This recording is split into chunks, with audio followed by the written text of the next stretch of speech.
Have you got Baron's racers in your collection? If not, ask yourself, why haven't I got any Baron's racers?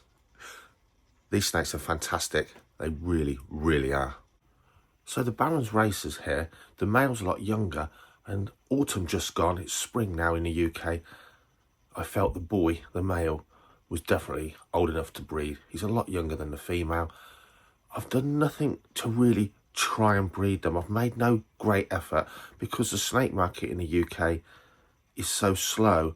Stuff I've been breeding the last 2 years, really good stuff. If there's no market for such good stuff, I'm not going to produce lots of it. So it's been a case really of, I really want to breed them because they're new on my list. There'll be a new species that I haven't bred yet. So I put the male in with the female. They've cohabbed since the autumn, but I've not done any particular cooling. These are ambient temperature in my reptile room. So they probably hover around 24 through the midwinter, 24 Celsius. And they'll often picky feed, go off their feed a bit with that cooling temperature. Now the temperatures are warming up outside. It's warming up the reptile room even more. And they'll probably peak on a really heat wavy day, probably get about 30, 31 Celsius. But they're going to be around that 28 centigrade Celsius mark.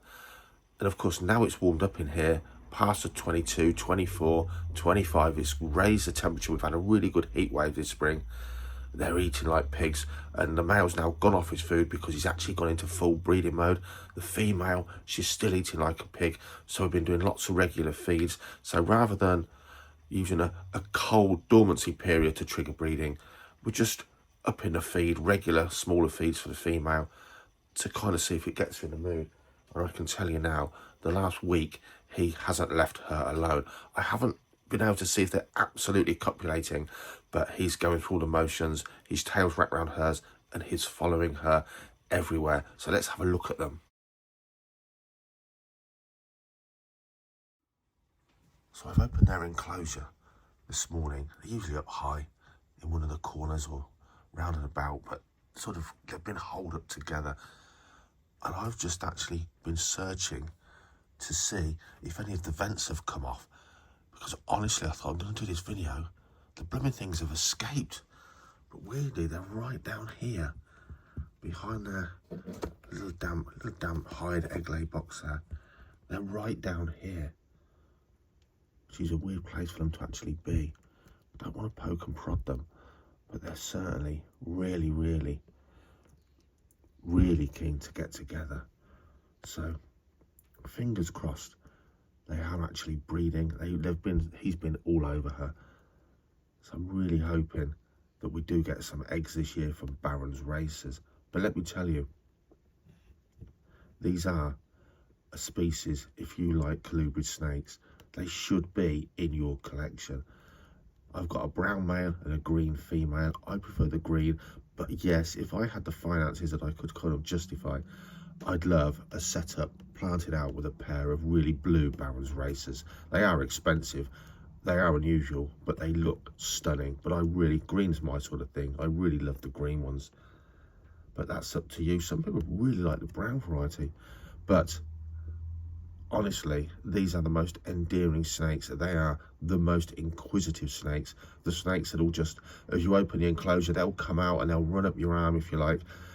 Mine have always been so friendly. Let's have a look at this video at the end here. But they are a wonderful species to keep. I've cohabbed mine. They really look good in a nice setup. They can be arboreal to semi-arboreal. They're not fully arboreal snakes. But here he comes, look. They really are highly, highly recommended as a species. I love Baron's racers. They're quite long, 5 or 6 foot long, but without being particularly big snake that needs a huge amount of space. They're just one of those snakes, if you like colubrids, they should be in your collection, absolutely for sure. I'll keep you posted on the breeding.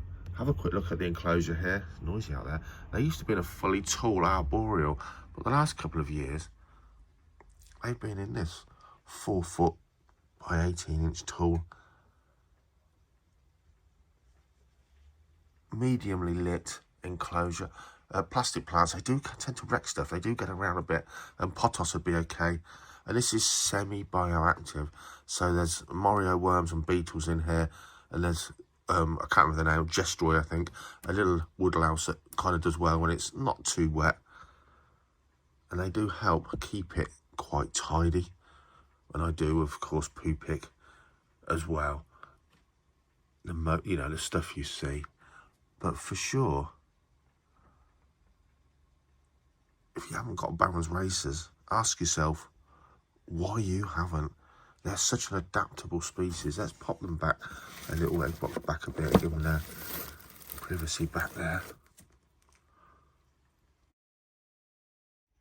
A short little video because I'm not going to get those guys out and disturb them and handle them, but for sure watch this video of mine on Baron's racers. If this hasn't whetted your appetite, this video will. It'll give you more information about them. Check it out next.